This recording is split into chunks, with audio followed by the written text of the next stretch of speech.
Eh bien bonjour à tous, c'est Jackie qui vous présente le 1221e JJDA depuis le début de l'histoire de l'humanité. Bonjour à tous. Quelle ambiance sur ce plateau, c'est incroyable. Merci, merci beaucoup, merci. Amanda, est-ce que tu veux bien twister avec moi? Bon alors, applaudissements pour Amanda Scott, ma première invitée. Merci. Donc on va parler de ta pièce après, mais d'abord il faut twister pour fêter les audiences IDF1. Est-ce que tu peux te mettre devant mon bureau? Je te rejoins immédiatement, je lance la musique. Non mais là, les caméras sont là, Amanda. 1, 2, 3.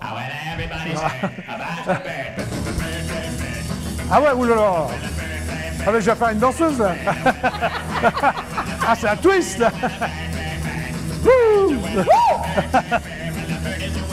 Magnifique oh.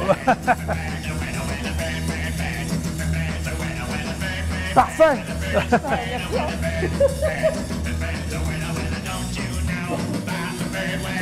Ah, tu descends. Et tu remontes, non? Bravo. Mais merci, Amanda. Merci. Bon, maintenant, on va aller là. Ok. Ok, hein? Toi, c'est ça? Hein? On me dit pas que t'es essoufflé à ton âge. Non, je ne suis pas, moi, à 103 ans. Oui, je suis bien conservée, hein, t'as vu? Ouais, c'est vrai. C'est ma crème anti-rides. Amanda Scott. Ouais. Hein? C'est ça? Enfin, c'est pas ton vrai nom, on va venir plus tard. Alors, ouais. Si, j'aime pas trop quand on dit ça, mais bon, je t'expliquerai. D'accord. Bon, bah alors, on n'en parle pas, alors. Si, on peut, bien sûr. Donc, tu es là pour une pièce qui s'appelle Abracadabra Brunch. Abracadabra Brunch, voilà. Ok. Qui est donc la première comédie magique de Halil Vardar. C'est Pourquoi ça. comédie magique? Ah ben, parce qu'il y a des tours de magie dans cette pièce. Ah, est-ce que c'est toi qui fais les tours de magie? Eh ben oui. Parce que figure-toi que moi, je suis un ange. Oui. J'ai des pouvoirs magiques. Je suis pas sûr que tu sois vraiment un ange. Tu n'as pas de sexe? Top secret. Top secret. Alors, tu as des pouvoirs magiques? Ouais. Et tu as appris la magie vraiment ou... Oui, quelques petits tours avec Dany Larry, qui est magicien, voilà. Oui, oui, je vois très bien qui donc c'est. ça fait pas mal son effet, hein, je t'avoue. Hein, mais Oui. enfin, je suis pas magicienne quand même. Bon, alors, les jours, c'est donc... D'abord, c'est la grande comédie. Ouais. Alors, quels sont les jours et les heures? Vas-y. Donc, c'est du mardi au dimanche. Oui. Donc, à 20h du mardi au samedi. Oui. Enfin, d'ailleurs, non, parce que le samedi, il y a deux... On s'embrouille. Allez, répète, Amanda. Du mardi au samedi, c'est à 20h, avec une séance supplémentaire le samedi à 18h. Et le dimanche, c'est à 18h. Ben voilà, tu vois qu'on y arrive. Alors, comment tu as rencontré Halil Vardar, qui est un garçon très occupé? Eh bien, en fait, pour tout te dire, je l'ai eu en interview quand je travaillais pour France 4. Parce que je m'occupais des soirées en direct, spectacle vivant, et donc je l'ai interviewé. Et alors après, il t'a proposé il a appris de le rejoindre. Ouais, voilà, il a appris que j'étais comédienne, il m'a dit tiens, tu veux pas passer ça pourrait être sympa. Voilà. D'accord, ça s'est fait comme ça alors. Ça se fait comme ça. Bon, alors avant de parler de la pièce, on va parler de ton parcours quand même. Non, c'est possible? Oui, si tu veux, oui. Hein, d'accord. On est chez toi en même temps, tu fais ce que tu veux. Ouais, alors tu es comédienne, danseuse, journaliste, présentatrice et mannequin. Ouais, enfin mannequin vite fait, hein, quand j'avais 18 piges et voilà. Tu l'as été quand même. Oui. Ça doit être sympa quand même. Ouais. C'était pas mal, ça permet de voyager, d'apprendre à parler plein de langues, donc c'est plutôt sympa. Voilà. Ouais. Alors tu es donc d'origine franco-camerounaise, née à Saint-Raphaël. C'est ça. Pourquoi? Bah, je sais pas, mes parents ils avaient envie d'habiter là. D'accord. T'es plus franco-camerounaise ou tu te sens un peu les deux? Vraiment les deux. Vraiment les deux? Ouais. Ok, ton père est... Mon père en fait il est franco-irlandais. Pour toute petite dire. Oui, c'est un melting pot chez nous. Oui, alors franco-irlandais, et ta maman? C'est donc le Cameroun et l'Afrique du Sud. Aussi? Voilà. Remarque, c'est bien, hein? Pourquoi faire ça? Ça donne un truc sympa, donc. Merci, Jackie. Hein? C'est vrai? Bon, alors, à 3 ans, tu fais la danse classique déjà. Ouais. Mais on t'a poussé, là. 3 ans, tu dis pas, je vais faire la danse classique. Mais non, mais toutes les petites filles, elles veulent faire de la danse, tu sais. Tu avais un petit tutu? Oui, j'avais un petit tutu rose et j'adorais ça. Tu vois, t'aurais dû venir au tutu rose après non? Ouais, d'accord. Je rentre plus dedans, en fait. J'ai grossi depuis. Mais tu me dis pas que t'as grossi, c'est impossible. J'ai grandi, alors. T'as grandi, mais t'as pas grossi. Et ça te plaisait à 3 ans, la danse classique? Ouais, j'adorais ça, pour tout te dire. Et vraiment, c'est moi qui ai insisté auprès de mes parents pour continuer. Ah, d'accord. Et tu apprends aussi le violoncelle et le piano? À quel âge? Le violoncelle, j'ai commencé, j'avais 6 ans. Et le piano, j'en avais 10. Voilà. Donc déjà, t'as un côté artistique relativement développé. Il paraît. Il paraît. Est-ce que tu es une enfant de la balle? Est-ce que tes parents Pas du tout, mais alors pas du tout. Ils n'ont rien à voir avec ça? Non, moi je viens d'un milieu ouvrier, enfin rien à voir. Rien à voir. Bon, donc ça s'est développé seul, enfin tu l'as cultivé seul. D'accord, ok. Bon, bac littéraire, sympa. Hein. On fait ce qu'on peut. Hein. On fait ce qu'on peut, très bien. Et après, diplômé quand même d'une maîtrise de droit des affaires. Ouais. Mais on est loin du saltimbanque. Ouais, mais tu sais, en fait, souvent les parents, ils ont besoin d'être rassurés, tu vois. Oui, c'est pas souvent, c'est toujours. Voilà, donc ils disent, t'es mignonne, tu fais tes trucs artistiques, mais il faudrait quand même que tu aies un bagage derrière, tu vois. Peut-être que tu gagnes ta vie avec un truc sérieux. Avec un vrai métier, voilà. voilà. Donc tu es bac plus combien là? Bac plus 5. Bac plus 5, ok. Ouais. Est-ce que ça t'a servi quand même ça? Eh bien, sincèrement. Oui, parce que pour lire des contrats, c'est pas mal en fait. Oui, hein. Tu vois, on peut pas te blouser toi sur les contrats, non? On peut pas. Ouais. Je suis vigilante en tout cas. Extrêmement vigilante, j'ai l'impression, non? Donc voilà, tu es mannequin, tu as 18 ans, tu te fais repérer par qui?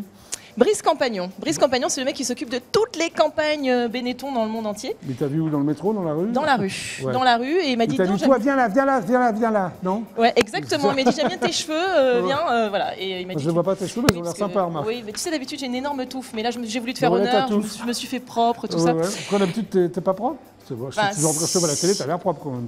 Oui, je me lave, ça m'arrive de temps à autre. Ouais. Alors, t'as dit oui tout de suite à 18 ans? Non, au début j'ai flippé, quoi. Je me suis dit c'est quoi ce vieux pervers, qu'est-ce qu'il me veut? Puis en fait non, c'était vraiment vrai. Il veut que tu défiles, quoi. Non, en gros. Ouais. Alors t'as défilé pour ah oui, je vois, pour Thierry Mugler. Ouais. Magnifique. Ouais.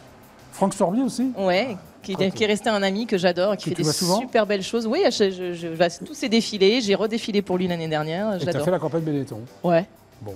Enfin, pas qu'une, plusieurs. Ouais, ça ne dure qu'un temps, mannequin? T'as arrêté d'arrêter ou c'est une question d'âge? Ah non, j'ai pas regretté. Alors il y a l'âge évidemment qui rentre en ligne de compte, mais c'est surtout que moi j'avais envie d'un truc un peu plus concret, si tu veux, et c'est un peu vide de sens. C'est bien, tu voyages, tu rencontres plein de gens, mais à un moment donné... Ça prend la tête?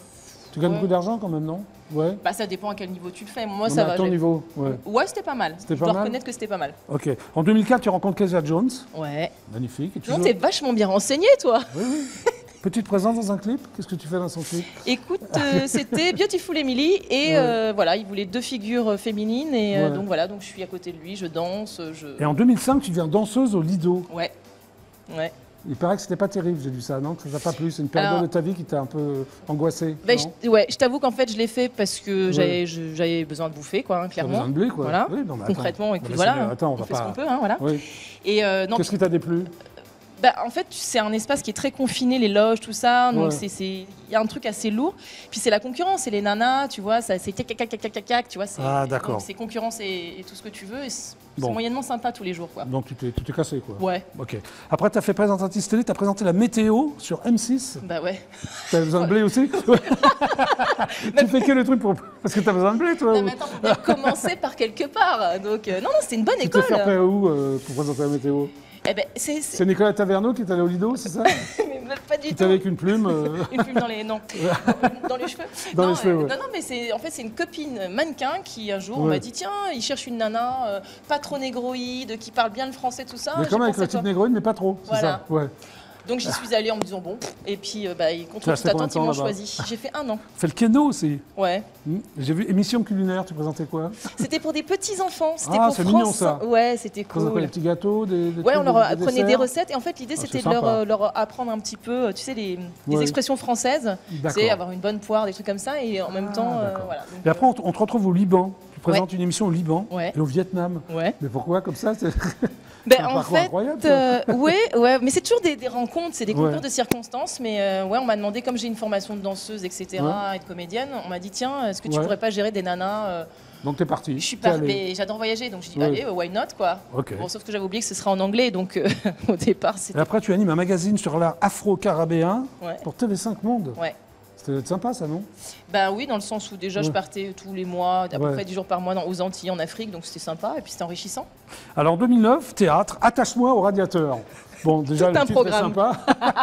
Et c'est Anthony Delon qui t'attachait au radiateur? Non, c'est moi qui l'attachais. Ça t'excite ça, hein? Il est plutôt beau garçon, il est pas mal, il est pas, enfin bon, il est un peu vieux pour moi, mais il est pas mal. Non, c'est pas ma cam, non. Il est trop vieux pour toi, Anthony Bah ouais, Delon. attends, je froisser personne, mais enfin. Ouais, il est un peu vieux pour toi. Ouais. Alors comment je suis, toi, t'es jeune. Je suis trop jeune pour toi. Toi, t'es super jeune. Merci. Ouais, je suis un peu plus vieille que toi. Bon voilà, attachement au radiateur, parfait. Hein. En 2013, tu fais déclaration d'humour. C'est quoi ça? C'est sur Demain TV et ma chaîne étudiante. Ouais. C'est un talk show, c'est quoi? C'était un talk show que j'avais où j'invitais tous les humoristes de la jeune génération. Oui. Et voilà, on était en face-to-face, un truc hyper intimiste, où on parlait pas du tout de boulot, mais plutôt de l'homme, de l'individu, quoi. D'accord. Après, on te retrouve sur France 4. C'était un truc avec Claudia Tagbo, c'est ça? Oui, alors ça, c'était à l'occasion c'était pour l'association C'est que du bonheur. Ouais. Ouais, donc voilà, c'était une bonne cause et j'avais envie de le faire, donc c'est aux Folies Bergères. Qui chante le plus juste aussi avec mon ami Stéphane. Oui, que je connais très bien. C'était sympa cette émission. Ils l'ont supprimé un peu vite, non? Oui, ils nous ont fait que 2 saisons, les salauds. Et maintenant, tu es avec Dave sur France 3, tous les dimanches. C'est ça, tous les dimanches. Une émission qui s'appelle Du côté de chez Dave. Bah oui, tant qu'à faire. Hein, variété française uniquement. Eh ben pas que. Bah oui, mais souvent quand je regarde, je tombe quand même sur des... C'est pas un reproche, mais je compte souvent sur des chanteurs français. Bah on est très... Oui, de toute façon, ce sont des chanteurs français. Mais moi, dans les nouveautés dont je m'occupe, par exemple, c'est souvent des jeunes français, mais qui chantent en anglais pour la plupart, et qui font de la musique plutôt, tu vois, à sonorité anglo-saxonne. D'accord, donc c'est tous les dimanches à 17h, c'est ça? Ouais. Sur la chaîne préhistorique France 3. C'est ça. Très bien. Bon voilà, on a tout dit, là maintenant on va parler de la pièce. Ouais, c'est pas mal. Alors, Abracadabrunch, je remontre la photo, à la Grande Comédie. Ouais. Alors c'est quoi ce titre? Il faudra que je demande à Ali, remarque, mais est-ce que le titre représente la pièce? Bah oui, plutôt, oui. Ah bah voilà. Ouais. Alors le pitch, une emmerdeuse, un misogyne, elle a une mission la mission, quoi, c'est ça? Et pour lui, l'enfer va commencer, c'est ça? C'est ça. Bon, c'est toi la misogyne? Non, c'est toi l'emmerdeuse. C'est moi l'emmerdeuse. Misogyne, c'est qui d'ailleurs? Il faudra peut-être citer les autres acteurs. Bah alors en fait, donc on a Alil Vardar qui est lui, donc, le misogyne, n'est-ce pas? Et alors parce qu'en fait, on est 3 personnages sur scène et mon personnage à un moment donné fait passer un test au misogyne pour voir s'il a foncièrement changé. D'accord. Et donc elle devient une espèce de cagole du Sud, qui est donc interprétée par Valérie Naori, qui est une comédienne extraordinaire, drôle, pleine de vie, enfin voilà, qui incarne le personnage à merveille. Tu vois, une espèce de personnage comme ça ou en couleur. De cagole, quoi, une espèce de Marseillaise. Exactement. Très bien. Alors, François Coulon a 45 ans, c'est de misogyne, c'est ça? Ouais. Il vient de vendre ses affaires, il est célibataire, égoïste, cavaleur, grossier et de mauvaise foi. Il a tout pour plaire, ce mec. Ouais, bah oui, c'est oui. Hein, c'est un peu ça, non? Et il a décidé de consacrer sa vie à lui-même. Alors, qu'est-ce que tu viens faire? Est-ce que tu l'allumes un peu dans la pièce? Comment ça se passe? Alors, c'est entre les deux. Emmerdeuse, je l'allume un petit peu, mais en même temps, je suis hyper autoritaire. Ouais. Il y a un petit truc, mais je vais pas le balancer parce que c'est la petite cerise sur le gâteau. Voilà, faut venir voir le truc. C'est tout. Voilà. J'ai envie de dire, voilà. Alors, est-ce que c'est un vaudeville? Est-ce que c'est une comédie de boulevard? C'est une comédie de boulevard, plutôt. Avec les portes qui claquent, le mari trompé, la femme non, avec les amants, les maîtresses. Pas les amants, les maîtresses, mais ça quand même, en termes de dynamique, c'est quand même du boulevard, oui, parce que ça rentre, ça sort beaucoup et ça dépote, quoi. Ça dépote à mort? Ah bah ça dépote à fond. Puis bon, Alil Vardar sur scène, c'est quand même un tueur, donc les mimiques, on veut tuer, en voilà. T'arrives à le suivre? Et je crois que je me débrouille pas mal, tu vois. Ouais. T'aimes bien les pièces un peu comiques, en fait, toi? Mais j'adore ça, en fait. J'aime le... Bah, en fait, attends, la vie, elle est super compliquée. C'est sympa de se marrer, non? T'aimes pas te marrer, toi? Compliquée et super courte aussi. En plus. En plus, hein? Voilà. Donc tu te régales. Est-ce que vous avez des fous rires sur scène ou mais tout le temps, c'est une catastrophe. Ah bon? Comment vous reprenez le texte, alors? Oh, parce que en général, c'est moi qui revient dans le... Mais c'est moi qui ai des fous rires souvent, donc en même temps, il faut bien que je me rattrape après, tu vois. D'accord. Tu connais ton texte, j'espère. Ah, attends, je le savais même. Au rasoir? Ah ouais, au cordeau. T'aimes bien le théâtre, toi, hein? J'adore ça. C'est nouveau? C'est relativement nouveau pour toi, non? Ben, en professionnel, oui. L'attachement au radiateur, c'est quelle année? 2009? Ouais, donc en professionnel, oui, mais c'est vrai que j'aime bien le contact avec les gens. Je trouve que ce truc instantané que tu reçois, tu donnes, c'est vraiment bon. Et c'est jamais la même chose tous les soirs, c'est différent. Donc c'est jamais les mêmes publics. Toi, t'es pas pareil, tu te sens pas pareil. Enfin, il y a toujours un truc. Donc si tu te lasses pas, je trouve ça assez top, quoi. Ok. Bon, alors donc ça s'appelle. On va rappeler le titre, l'endroit, le jour et les heures. Abracadabrunch. Cadabrunch. Très facile à dire. À la Grande Comédie. À la Grande Comédie. Tiens, 40 rue de Clichy. Ah, 40 rue de Clichy, fallait le dire. Mais oui, ça. juste à côté du Casino de Paris, sur le même trottoir. Voilà. Donc les jours et les heures? Du mardi au samedi à 20h. Et puis 18h aussi le samedi, et le dimanche à 18h. Mais c'est parfait. Ouais. Alors maintenant, on va lancer la pub. Ah, je suis prête. Ah, mais grave, on y va. Viens là, parce que l'émission n'est pas terminée. Ben, je me doute que l'émission n'est pas terminée. Parce qu'après, je reçois Jacques Pessis. Ouais, et ça, c'est génial. C'est extraordinaire, c'est qualitatif. Piaf, top. Une vie en rose et noire. Ouais. Hein? Ouais. Tu connais, tu l'as vu? Toi, t'as bon goût, hein? Ouais, je reçois que des gens bien, regarde. Oui. Caroline Rose aussi, hein? Ouais, non, franchement, c'est ça, il faut aller le voir, quoi. Je sais pas, mais il faut vraiment aller le voir. Ouais, mais on peut aller voir aussi ta pièce, non? C'est possible? Oui, si vous pouvez voir les deux, d'ailleurs, c'est pas mal. L'une après l'autre. L'une après l'autre.